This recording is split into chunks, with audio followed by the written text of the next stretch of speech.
کہ سر جی میری on line شادی ہوئی یعنی نکاح ہوا، شوہر میرے ساتھ باتیں کرتا ہے اور مجھ کو کال پر بے لباس ہونے کا بولتا ہے جو مجھ کو اچھا نہیں لگتا، میں اس کو کیسے منع کروں؟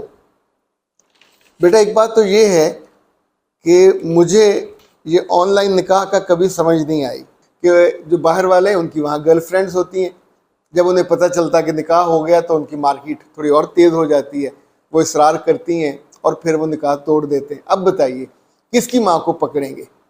تو میرے بچے، زندگی میں کچھ کاموں کے لیے کچھ بنیادی اصول ہیں۔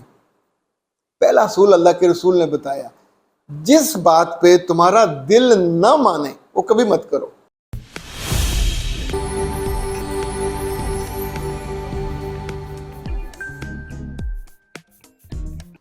بسم اللہ الرحمن الرحیم۔ خواتین حضرات، میں ہوں اختر عباس اور آپ سب کو میرا سلام پہنچے۔ اگر تو زندگی میں کوئی مسئلہ پہلی دفعہ پیش آئے، انوکھا ہو، اس سے پہلے کبھی کسی کے ساتھ ایسا ہوا نہ ہو، تو ظاہر ہے اس کے لیے تو انسان ہمیشہ چوکنا ہوتا ہے، پریشان ہوتا ہے کہ اب میں کیا کروں۔ لیکن اگر اس جیسے مسائل لوگوں کے ساتھ پیش آئے ہوں، انہوں نے بھگتے ہوں، کچھ نے بھگتائے ہوں، اس میں اچھے اور برے رزلٹس دیکھے گئے ہوں، تو پھر عقل مندی یہ ہوتی ہے کہ انسان ان سے کچھ سیکھ لیتا ہے۔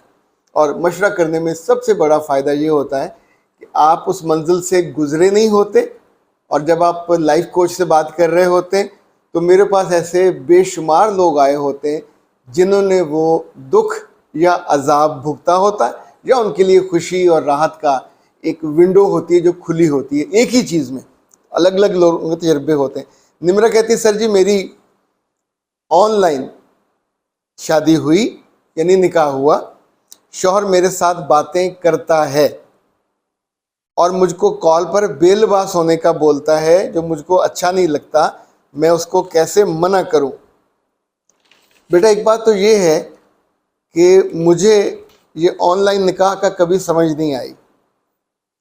زندگی کی سب سے بڑی خوشیوں میں اور ایکٹیویٹیز میں سے نکاح ہوتا ہے، تو جو آدمی اس موقع پہ بھی نہیں آ سکتا اور وہیں دور کسی ملک میں بیٹھا ہے اور فون پہ مولوی صاحب کو ہاں کر دیتا ہے، نہ آپ نے دیکھا نہ اس نے دیکھا، نہ ملاقات ہوئی نہ بات ہوئی،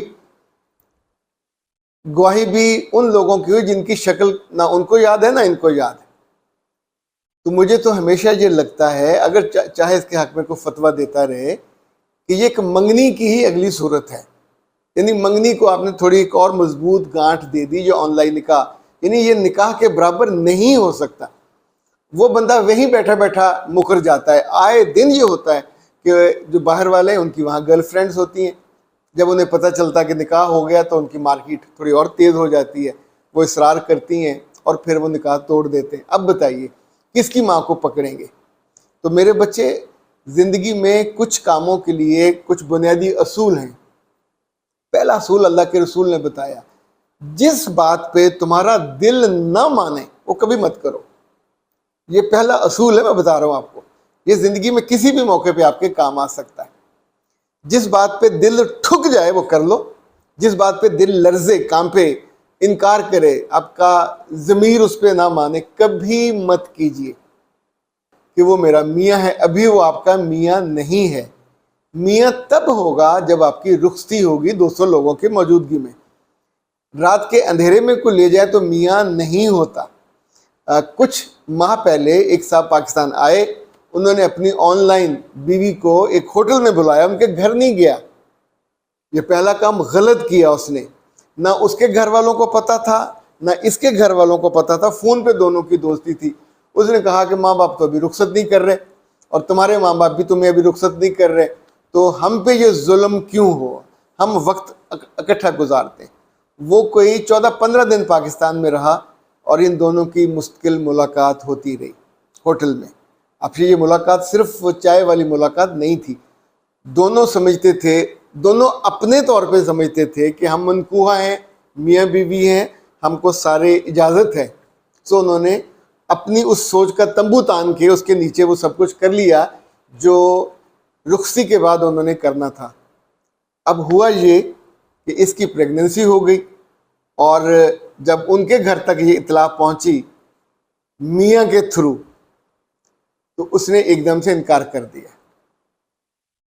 اس کی ماں نے بھی انکار کر دیا کہ پتہ نہیں کس کا تخم ہے, کس کا نطفہ ہے, ہم اس حرام کے نطفے کو اپنے گھر لے کے نہیں جائیں گے.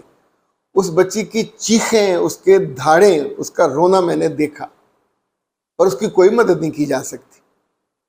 تب اس نے مجھے صرف یہ کہا کہ سر میری ایک بے وقوفی کی وجہ سے حالت یہ ہے کہ میں اپنے ماں اور باپ کو, اپنے بہن اور بھائیوں کی نظر, ان کی آنکھ میں آنکھ ڈال کے بات بھی نہیں کر سکتی. یعنی جب وہاں سے انکار ہوا تو اس نے کہا کہ سر زمین نہیں پھٹی, میں اس میں سما جاتی. اتنی میرے لیے نموشی یا شرمساری کا مقام ہے. بیٹا جب سوسائٹی میں ہم لوگ جی رہے ہوتے ہیں نا, تو سوسائٹی کے نارمز لڑکیوں کے تحفظ کے لیے ہیں, یہ یاد رکھیے گا. لڑکی کو جب 200 لوگوں کی موجودگی میں رخصت کیا جاتا ہے تو میک شور کیا جاتا ہے کہ یہ بیٹی باعزت ہے, یہ اس کا خاندان ہے, یہ اس کی سوسائٹی ہے, یہ سب اس کو یہ حق دے رہے ہیں کہ اب یہ میاں بیوی کے طور پہ باعزت پہچانے جائیں اور انہیں کوئی تنگ نہ کرے, اور ان کے ہر عمل اور فعل کو قانون کی, شریعت کی, سوسائٹی کی, خاندان کی جو مہر ہے اس پہ لگ جاتی ہے. تو اس والے معاملے میں پیارے بچے آپ کیسے ہینڈل کرتے ہو, کیسے اپنے میاں کو سمجھاتے ہو, یہ آپ پہ ڈیپینڈ کرتا ہے. جتنی اس کی بے چینی ہے, بے قراری ہے, وہ اچھی ہے, اس کو بڑھائیے, اسے کہیے آپ آئیے, آ کے رخصت کر کے لے جائیے, میں آپ کے لیے حاضر. شادی کے بعد اگر میاں بیوی کے درمیان اس طرح کی گفتگو ہو اور آپ ایسے میاں جو بیرون ملک ایسی کو فرمائش کریں, تو میری ریکویسٹ یہ ہے کہ اپنے ماں باپ یا بہن بھائیوں میں سے کسی سے ڈسکس نہ کیا کریں. یہ اب دونوں کا معاملہ ہے, یہ لوگوں سے مشورہ کرنے کا نہیں ہے. اور اس کو جتنا ایک میاں بیوی ایک دوسرے سے بات کرتے, پرائیویسی ان کی ہوتی ہے, it's your life, it's your privacy, اس میں کوئی گناہ نہیں ہے, اپنی حد میں رہیے.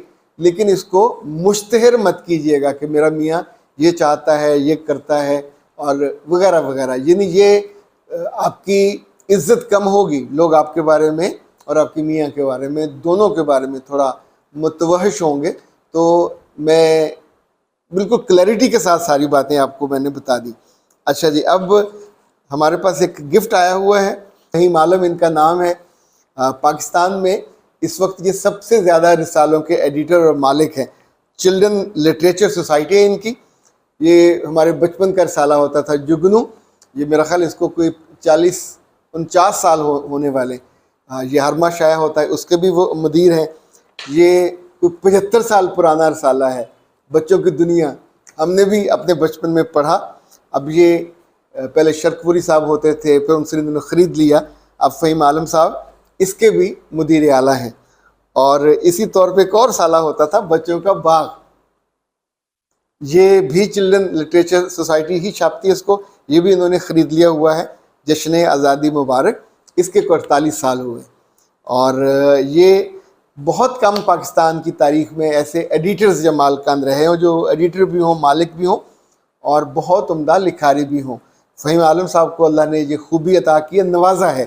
ایڈیٹر بھی کمال کے ہیں. یہ سالہ اس سے انہوں نے اپنا کریئر کا آغاز کیا تھا. اقرا, یہ مدارس کے طلباء کے لیے تھا, اور اس وقت یہ 7ویں اور 10ویں کے بچوں کے لیے. یہ کلرفل ہے, کلرڈ ہے, اور بڑا عمدہ ہے. اس کی قیمت, یہ تو میں اسٹرانگلی ریکمینڈ کروں گا, یہ 90 روپے کا ہے. اپنے بچوں کو ضرور لے کے دینا چاہیے.